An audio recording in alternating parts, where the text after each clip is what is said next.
The QUENCH, where you ask, we answer.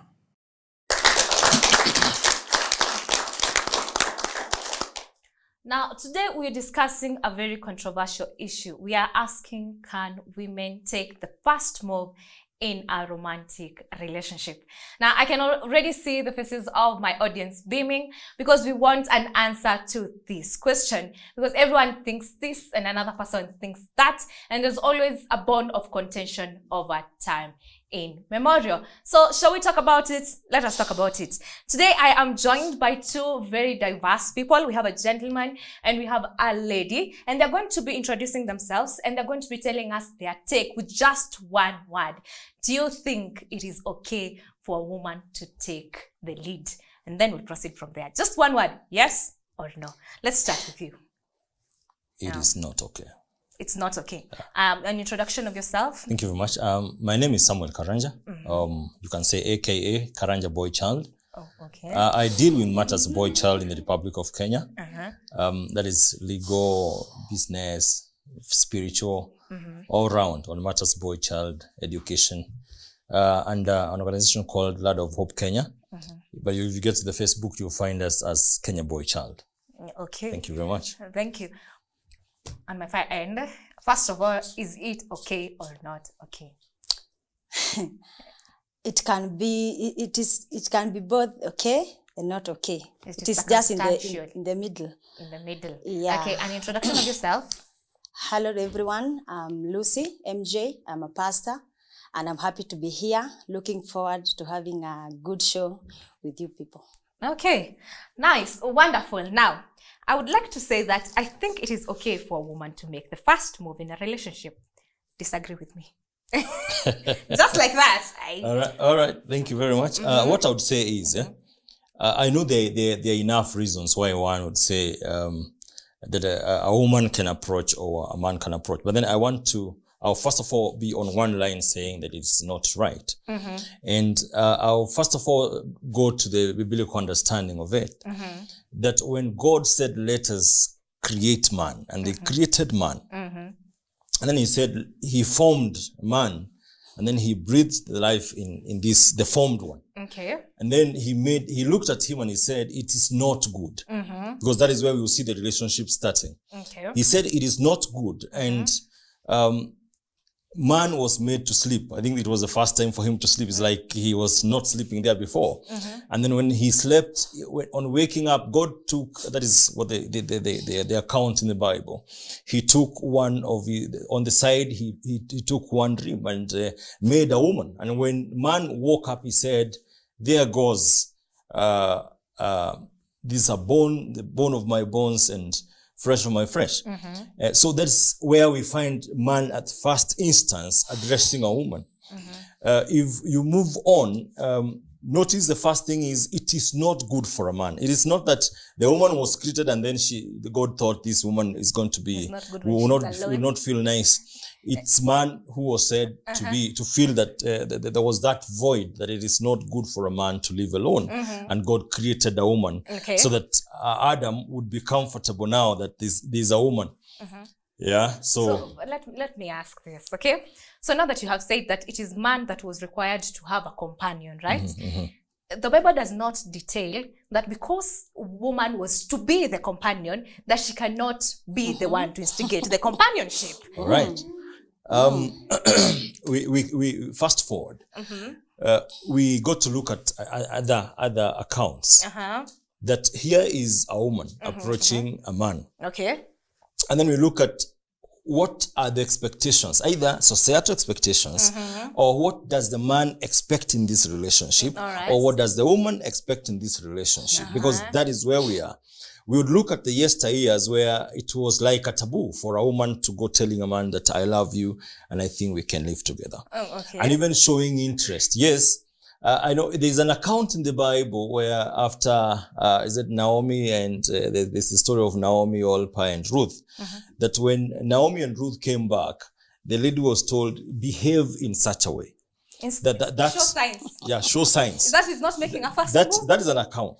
Yeah. So I'm trying to show that yes, even after showing signs, she was not supposed to tell the man that I think you should marry me, or I think you're the perfect match for me.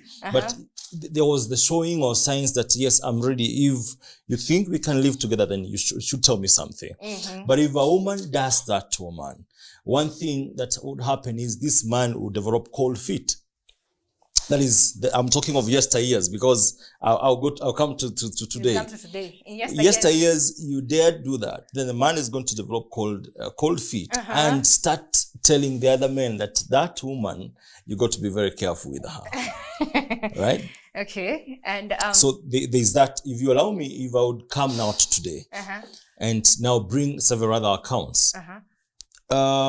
When we moved from now, that culture of where it's the women who would remain at home and do the house chores and take care of the children and all that, we allowed women to go to school and we started empowering them. That is, in school, they're given a number of skills. In the 21st century, then they have the 21st century skills. In that, so the argument of the two, this girl who has gone to school and now is a woman and willing to start a family, they have been together with this young man in college all through, and again, with the technology, even without meaning it, you don't mean it from the heart that this is what I want to do to this man. Okay. But you find that you've done SMSs or you're chatting and someone will say, man, I look at you and man, I don't know. I feel like, you start saying things that are suggestive. And at the end of the day, I know we have girls who would say, man, I love you. So that if you feel like you would want to be loved in that format, then you say, I think I have no problem with it. Secondly, because we are addressing our audience and the audience out there, we have the affirmative action where we are having girls getting empowered, that's girls and women. So if this girl has a job and earning so well, and she feels that the man that she loves is not coming, then she goes out and says, man, because she can drive, she has a plot, she has a house, and so the next thing is owning a man. And that is how the man is going to be owned. And because the men have also become so timid because of that element, that in the initial years, that is in the yesteryears, men were empowered. That is, they would have the small rooms where they would be talked to and be trained on how they're supposed to approach women. And then that one at a certain point stopped. And then we have, the girls are still being mentored by their mothers. Then they come to school, so they have an upper hand. So because of having an upper hand and men and young men becoming timid and taking the back seat, that is where you'd find that they're being approached, because if you're not talking, you're running away from it. You're telling us, you're giving us scenarios, under which a woman can make the first move. You're not telling us what you have against it. Because up to this point, you have not told us what you have against it. And before we continue, before I give it back to you, I want us to break the monotony, and I want to take it to her. And you said maybe. You are unsure of your answer. And I want us to quote Genesis 1 verse 28, where he says, God blessed them and told them to be fruitful and multiply. The word that I want us to underline is them. They were all given obligation to go out there and be fruitful and multiply. The first step in being fruitful and multiplying is finding the person to be fruitful with. That is true. All of us were given the responsibility. Can women make that first move? Yes. In this scenario, biblically, it is understood that a man should be the first one to take the first move, because God created Adam being the first one. And then there's another part in the Bible that is said that a woman is a helper. It's a helper. So I first believe and I stand with the point that he should make the first move. Yes, a man, but now a woman can help. Can help. Yes. So you're saying the way women used to walk and drop the handkerchief, they should just drop the handkerchief. They can help. They can help. You know that the old saying that a woman used to walk, you drop the handkerchief, he picks it up for you, comes, says hi, and in the process sees what he's missing. That is the only way you can make a move. Yes, they can make it indirectly. You see, that is an indirect move. Why can't you make it forward? Why can't you make it forward? Tell us your reasoning. My reasoning, I'm saying that because, you see, telling a man directly on the face that I love you and I would like this and this, it is difficult for women and for ladies. And for those most of them. And for those ones that it is not difficult. For those ones that is not difficult, I cannot see a bad thing with that. Because there are some men, the man loves you, yes, but he's not able to tell you. You know, there are other people. Scenario, if a man shows you signs, yes, can you make that move? If a man shows you signs that he loves you, but he's unable to speak up. Yes, he's taking his time, sweet time. It's a bit tricky. It's a bit tricky that if he's unable to say it, and if he's unable to say it, because there is also the future where you can imagine that, assuming that now my wife is there with my sons and they're talking, and then my wife tells the boys, I'm the one who approached your dad. What is the problem with that? We are here, we are happy family. We are here, we are a happy family. So I'll come out as a dad who is indecisive. I'm not able to say things as they are. So while I'm supposed to show leadership in the family, I've failed from the first step to show leadership, because if I cannot approach you, even when it comes to decision making in the house, I'll still be looking up to you to make decisions. So you can imagine how the kind of family you're going to have. I beg to disagree though. You're saying that it shows indecisiveness. How about it shows teamwork? How about that? Togetherness. That I can do this as much as you can do this. And you see, a leader is part of a team. But a leader is part of the team, but he has to give directions. Like do the first button. Then the other processes will follow. But you cannot say that the second process will come before the first process. So can we start with the first button? So if I cannot do the first button, the second one cannot. What if you have suggested? What if it is you who has dropped the handkerchief now? So if I've suggested, basically what that one means is I approached. And so if I was the first to approach. If she drops the handkerchief, as she was telling us, if she drops the handkerchief, which is in this quote we're using it as a metaphor for suggesting, and we're saying that a woman should. You said a woman can suggest. Let me use the word can. You said a woman can suggest. So if a woman suggests, it's wrong, according to you. If a woman suggests, it will leave. There will be a number of questions that the man should ask themselves. Why? Why? Because if you start showing that you are inferior, even in approaching the mother, the lady who is going to become the mother of your children, then it means that even going forward, there will be issues that you are not able to say, man, let's do this. Oh my God. This is a very hearty conversation, and our audience, our panelists seem to be on either side depending on the circumstance. Now I want to take this to the audience, and I want you at home to tell us what your views are on women making the first move in relationships. Remember that the views and opinions of this episode are just but the QUENCH, and they do not represent MBCI in totality. Now to my audience, do you think it is okay for women to make the first move? I see you, Val. Valerie, share with us. Sometimes in a relationship, you find women are more courageous. They are independent. They are virtuous. They go for what they are go-getters. They go for what they want. So, like in a relationship, sometimes men, not all men will go for what they want. Some will have to slay back. They wait for you to come, ask them. So it's upon you. It's like, I'm not usually afraid. I can come and ask you. Yeah, I love you. It's me. I love you then. So sometimes, so when you go for what you want is when you'll know, as in the results of it. It's upon him to tell you what's the next move or anything. And mostly in relationships, it's said that a woman, you'll find most men, they are busy at work. They're busy with everything. So when the woman makes the first move, you'll find a home is much better. Very perfect. Hey, according to Ballard.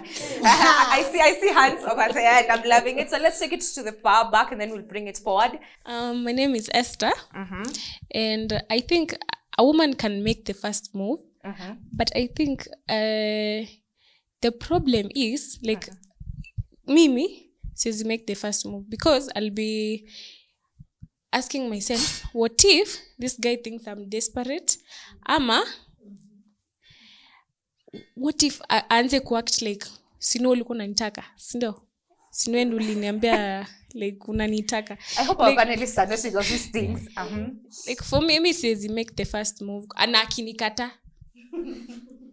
So I don't think neza make the maybe unaweza onyesha signs.